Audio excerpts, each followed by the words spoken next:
Capítulo 1. De Deus. Deus e o infinito. Provas da existência de Deus. Atributos da divindade. Panteísmo. Deus e o infinito. Pergunta 1. Que é Deus? Resposta. Deus é a inteligência suprema, causa primária de todas as coisas. Pergunta 2. Que se deve entender por infinito? Resposta. O que não tem começo nem fim. O desconhecido. Tudo que é desconhecido é infinito. Pergunta 3. Poder-se-ia dizer que Deus é o infinito? Resposta. Definição incompleta. Pobreza da linguagem humana, insuficiente para definir o que está acima da linguagem dos homens. Deus é infinito em suas perfeições, mas o infinito é uma abstração. Dizer que Deus é o infinito é tomar o atributo de uma coisa pela coisa mesma, é definir uma coisa que não está conhecida por uma outra que não está mais do que a primeira. Provas da existência de Deus. Pergunta 4. Onde se pode encontrar a prova da existência de Deus? Resposta. No axioma que aplicais às vossas ciências. Não há efeito sem causa. Procurai a causa de tudo o que não é obra do homem e a vossa razão responderá. Para crer-se em Deus, basta-se lance o olhar sobre as obras da criação. O universo existe, logo tem uma causa. Duvidar da existência de Deus é negar que todo efeito tem uma causa e avançar que o nada pode fazer alguma coisa. Pergunta 5. Que dedução se pode tirar do sentimento instintivo, que todos os homens trazem em si, da existência de Deus? Resposta. A de que Deus existe, pois, de onde lhes viria esse sentimento, se não tivesse uma base? É ainda uma consequência do princípio não há efeito sem causa. Pergunta 6. O sentimento íntimo que temos da existência de Deus não poderia ser fruto da educação, resultado de ideias adquiridas. Resposta. Se assim fosse, por que existiria nos vossos selvagens esse sentimento? Se o sentimento da existência de um ser supremo fosse tão somente produto de um ensino, não seria universal e não existiria senão nos que houvessem podido receber esse ensino, conforme se dá com as noções científicas. Pergunta 7. Poder-se achar nas propriedades íntimas da matéria a causa primária da formação das coisas? Resposta. Mas, então, qual seria a causa dessas propriedades? É indispensável sempre uma causa primária. Atribuir a formação primária das coisas às propriedades íntimas da matéria seria tomar o efeito pela causa, porquanto essas propriedades são, também elas, um efeito que é de ter uma causa. Pergunta 8. Que se deve pensar da opinião dos que atribuem a formação primária a uma combinação fortuita da matéria, ou, por outra, ao acaso? Resposta. Outro absurdo. Que homem de bom senso pode considerar o acaso um ser inteligente? Demais, que é o acaso? Nada. A harmonia existente no mecanismo do universo patenteia combinações e desígnios determinados e, por isso mesmo, revela um poder inteligente. Atribuir a formação primária ao acaso é insensatez, pois que o acaso é cego e não pode produzir os efeitos que a inteligência produz. Um acaso inteligente já não seria acaso. Pergunta 9. Em que é que, na causa primária, se revela uma inteligência suprema e superior a todas as inteligências? Resposta. Tendes um provérbio que diz: pela obra se reconhece o autor. Pois bem, pede a obra e procurai o autor. O orgulho é que gera incredulidade. O homem orgulhoso nada admite acima de si. Por isso é que ele denomina a si mesmo de espírito forte. Pobre ser, que um sopro de Deus pode abater. O poder de uma inteligência se julga pelas suas obras. Não podendo nenhum ser humano criar o que a natureza produz, a causa primária é, conseguintemente, uma inteligência superior à humanidade. Quaisquer que sejam os prodígios que a inteligência humana tem operado, ela própria tem uma causa e, quanto maior for o que opere, tanto maior há de ser a causa primária. Aquela inteligência superior é que é a causa primária de todas as coisas, seja qual for o nome que lhe deem. Atributos da divindade. Pergunta 10. Pode o homem compreender a natureza íntima de Deus? Resposta. Não, falta-lhe para isso o sentido. Pergunta 11. Será dado um dia ao homem compreender o mistério da divindade? Resposta. Quando não mais tiver o espírito obscurecido pela matéria. quando, pela sua perfeição, se houver aproximado de Deus, ele o verá e compreenderá. A inferioridade das faculdades do homem não lhe permite compreender a natureza íntima de Deus. Na infância da humanidade, o homem o confunde muitas vezes com a criatura, cujas imperfeições lhe atribui, mas, à medida que nele se desenvolve o senso moral, seu pensamento penetra melhor no âmago das coisas, então faz ideia mais justa da divindade e, ainda que sempre incompleta, mais conforme a sã razão. Pergunta 12. Embora não possamos compreender a natureza íntima de Deus, podemos formar ideia de algumas de suas perfeições. Resposta: de algumas, sim. O homem as compreende melhor à medida que se eleva acima da matéria, e entrevés pelo pensamento. Pergunta 13. Quando dizemos que Deus é eterno, infinito, imutável, imaterial, único, onipotente, soberanamente justo e bom, temos ideia completa de seus atributos? Resposta: do vosso ponto de vista, sim, porque credes abranger tudo. Sabei, porém, que há coisas que estão acima da inteligência do homem mais inteligente, as quais a vossa linguagem, restrita às vossas ideias e sensações, não tem meios de exprimir. A razão, com efeito, vos diz que Deus deve possuir em grau supremo essas perfeições, porquanto, se uma lhe faltasse ou não fosse infinita, já ele não seria superior a tudo, não seria, por conseguinte, Deus. Para estar acima de todas as coisas, Deus tem que se achar isento de qualquer vicissitude e de qualquer das imperfeições que a imaginação possa conceber. Deus é eterno. Se tivesse tido o princípio, teria saído do nada, ou, então, também teria sido criado por um ser anterior. É assim que, pouco a pouco, remontamos ao infinito e à eternidade. É imutável. Se estivesse sujeito a mudanças, as leis que regem o universo nenhuma estabilidade teriam. É imaterial. Quer isto dizer que a sua natureza difere de tudo o que chamamos matéria. De outro modo, ele não seria imutável, porque estaria sujeito às transformações da matéria. É único.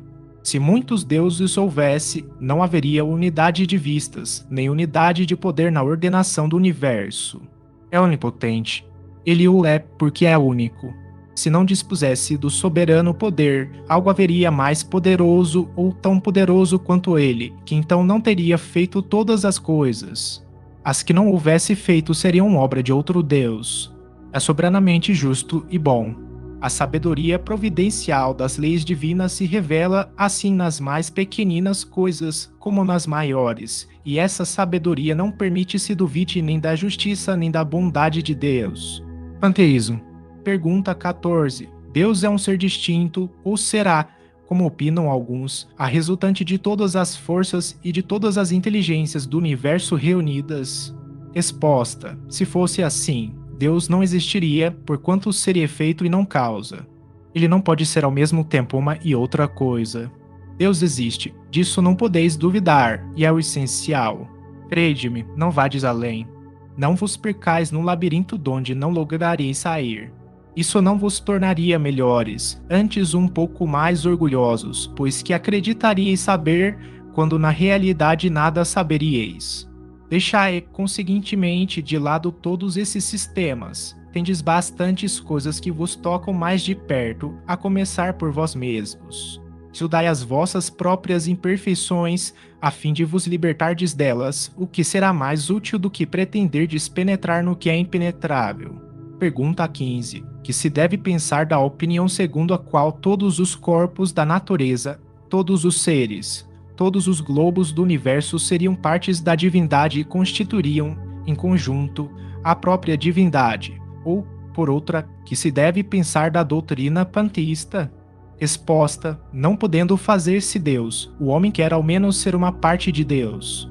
Pergunta 16. Pretendem os que professam esta doutrina achar nela a demonstração de alguns dos atributos de Deus, sendo infinitos os mundos. Deus é, por isso mesmo, infinito, não havendo vazio, ou nada em parte alguma. Deus está por toda parte, estando Deus em toda parte, pois que tudo é parte integrante de Deus. Ele dá a todos os fenômenos da natureza uma razão de ser inteligente. Que se pode opor a este raciocínio?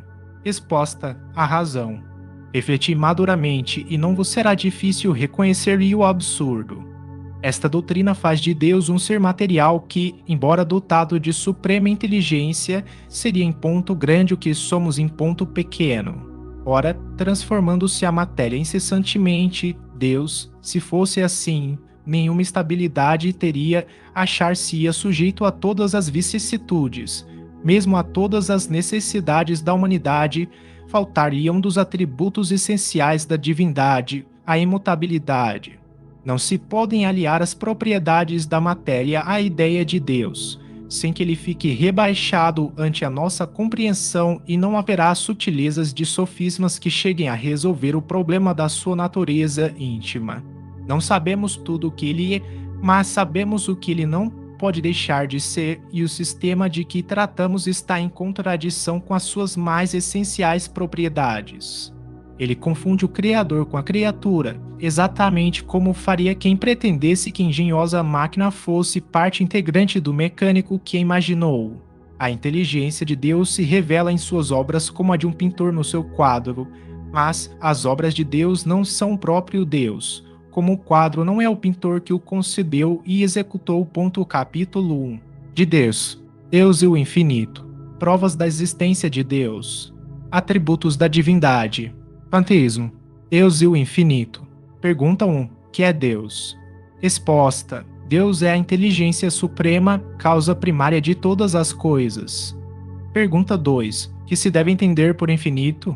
Resposta. O que não tem começo nem fim. O desconhecido. Tudo que é desconhecido é infinito. Pergunta 3. Poder-se-ia dizer que Deus é o infinito? Resposta. Definição incompleta. Pobreza da linguagem humana, insuficiente para definir o que está acima da linguagem dos homens. Deus é infinito em suas perfeições, mas o infinito é uma abstração. Dizer que Deus é o infinito é tomar o atributo de uma coisa pela coisa mesma, é definir uma coisa que não está conhecida por uma outra que não está mais do que a primeira. Provas da existência de Deus. Pergunta 4. Onde se pode encontrar a prova da existência de Deus? Resposta: num axioma que aplicais às vossas ciências. Não há efeito sem causa. Procurai a causa de tudo o que não é obra do homem, e a vossa razão responderá. Para crer-se em Deus, basta-se lance o olhar sobre as obras da criação. O universo existe, logo tem uma causa. Duvidar da existência de Deus é negar que todo efeito tem uma causa e avançar que o nada pode fazer alguma coisa. Pergunta 5. Que dedução se pode tirar do sentimento instintivo, que todos os homens trazem em si, da existência de Deus? Resposta: a de que Deus existe, pois, de onde lhes viria esse sentimento, se não tivesse uma base? É ainda uma consequência do princípio, não há efeito sem causa. Pergunta 6. O sentimento íntimo que temos da existência de Deus não poderia ser fruto da educação, resultado de ideias adquiridas? Resposta: se assim fosse, porque existiria nos vossos selvagens esse sentimento? Se o sentimento da existência de um ser supremo fosse tão somente produto de um ensino, não seria universal e não existiria senão nos que houvessem podido receber esse ensino, conforme se dá com as noções científicas. Pergunta 7. Poder-se achar nas propriedades íntimas da matéria a causa primária da formação das coisas? Resposta: mas, então, qual seria a causa dessas propriedades? É indispensável sempre uma causa primária. Atribuir a formação primária das coisas às propriedades íntimas da matéria seria tomar o efeito pela causa, porquanto essas propriedades são, também elas, um efeito que é de ter uma causa. Pergunta 8. Que se deve pensar da opinião dos que atribuem a formação primária a uma combinação fortuita da matéria, ou, por outra, ao acaso? Resposta: outro absurdo. Que homem de bom senso pode considerar o acaso um ser inteligente? Demais, que é o acaso? Nada. A harmonia existente no mecanismo do universo patenteia combinações e desígnios determinados e, por isso mesmo, revela um poder inteligente. Atribuir a formação primária ao acaso é insensatez, pois que o acaso é cego e não pode produzir os efeitos que a inteligência produz. Um acaso inteligente já não seria acaso. Pergunta 9. Em que é que, na causa primária, se revela uma inteligência suprema e superior a todas as inteligências? Resposta. Tendes um provérbio que diz: pela obra se reconhece o autor. Pois bem, pede a obra e procurai o autor. O orgulho é que gera incredulidade. O homem orgulhoso nada admite acima de si. Por isso é que ele denomina a si mesmo de espírito forte. Pobre ser, que um sopro de Deus pode abater. O poder de uma inteligência se julga pelas suas obras. Não podendo nenhum ser humano criar o que a natureza produz, a causa primária é, conseguintemente, uma inteligência superior à humanidade. Quaisquer que sejam os prodígios que a inteligência humana tem operado, ela própria tem uma causa e, quanto maior for o que opere, tanto maior há de ser a causa primária. Aquela inteligência superior é que é a causa primária de todas as coisas, seja qual for o nome que lhe deem. Atributos da divindade. Pergunta 10. Pode o homem compreender a natureza íntima de Deus? Resposta. Não. Falta-lhe para isso o sentido. Pergunta 11. Será dado um dia ao homem compreender o mistério da divindade? Resposta. Quando não mais tiver o espírito obscurecido pela matéria. Quando, pela sua perfeição, se houver aproximado de Deus, ele o verá e compreenderá. A inferioridade das faculdades do homem não lhe permite compreender a natureza íntima de Deus. Na infância da humanidade, o homem o confunde muitas vezes com a criatura, cujas imperfeições lhe atribui, mas, à medida que nele se desenvolve o senso moral, seu pensamento penetra melhor no âmago das coisas, então faz ideia mais justa da divindade e, ainda que sempre incompleta, mais conforme a sã razão. Pergunta 12. Embora não possamos compreender a natureza íntima de Deus, podemos formar ideia de algumas de suas perfeições? Resposta. De algumas, sim. O homem as compreende melhor à medida que se eleva acima da matéria. Entrevés pelo pensamento. Pergunta 13. Quando dizemos que Deus é eterno, infinito, imutável, imaterial, único, onipotente, soberanamente justo e bom, temos ideia completa de seus atributos? Resposta. Do vosso ponto de vista, sim, porque credes abranger tudo. Sabei, porém, que há coisas que estão acima da inteligência do homem mais inteligente, as quais a vossa linguagem, restrita às vossas ideias e sensações, não tem meios de exprimir. A razão, com efeito, vos diz que Deus deve possuir em grau supremo essas perfeições, porquanto, se uma lhe faltasse ou não fosse infinita, já ele não seria superior a tudo, não seria, por conseguinte, Deus. Para estar acima de todas as coisas, Deus tem que se achar isento de qualquer vicissitude e de qualquer das imperfeições que a imaginação possa conceber. Deus é eterno. Se tivesse tido o princípio, teria saído do nada, ou, então, também teria sido criado por um ser anterior. É assim que, pouco a pouco, remontamos ao infinito e à eternidade. É imutável. Se estivesse sujeito a mudanças, as leis que regem o universo nenhuma estabilidade teriam. É imaterial. Quer isto dizer que a sua natureza difere de tudo o que chamamos matéria. De outro modo, ele não seria imutável, porque estaria sujeito às transformações da matéria. É único. Se muitos deuses houvesse, não haveria unidade de vistas, nem unidade de poder na ordenação do universo. É onipotente. Ele o é porque é único. Se não dispusesse do soberano poder, algo haveria mais poderoso ou tão poderoso quanto ele, que então não teria feito todas as coisas. As que não houvesse feito seriam obra de outro Deus. É soberanamente justo e bom. A sabedoria providencial das leis divinas se revela assim nas mais pequeninas coisas como nas maiores, e essa sabedoria não permite se duvide nem da justiça nem da bondade de Deus. Panteísmo. Pergunta 14. Deus é um ser distinto, ou será, como opinam alguns, a resultante de todas as forças e de todas as inteligências do universo reunidas? Resposta. Se fosse assim, Deus não existiria, porquanto seria efeito e não causa. Ele não pode ser ao mesmo tempo uma e outra coisa. Deus existe, disso não podeis duvidar, e é o essencial. Crede-me, não vades além. Não vos percais num labirinto donde não lograreis sair. Isso não vos tornaria melhores, antes um pouco mais orgulhosos, pois que acreditaríeis saber, quando na realidade nada saberíeis. Deixai, conseguintemente, de lado todos esses sistemas. Tendes bastantes coisas que vos tocam mais de perto, a começar por vós mesmos. Estudai as vossas próprias imperfeições, a fim de vos libertardes delas, o que será mais útil do que pretenderdes penetrar no que é impenetrável. Pergunta 15. Que se deve pensar da opinião segundo a qual todos os corpos da natureza, todos os seres, todos os globos do universo seriam partes da divindade e constituiriam, em conjunto, a própria divindade, ou, por outra, que se deve pensar da doutrina panteísta? Exposta, não podendo fazer-se Deus, o homem quer ao menos ser uma parte de Deus. Pergunta 16. Pretendem os que professam esta doutrina achar nela a demonstração de alguns dos atributos de Deus, sendo infinitos os mundos. Deus é, por isso mesmo, infinito, não havendo vazio, ou nada em parte alguma. Deus está por toda parte, estando Deus em toda parte, pois que tudo é parte integrante de Deus. Ele dá a todos os fenômenos da natureza uma razão de ser inteligente. Que se pode opor a este raciocínio? Exposta a razão.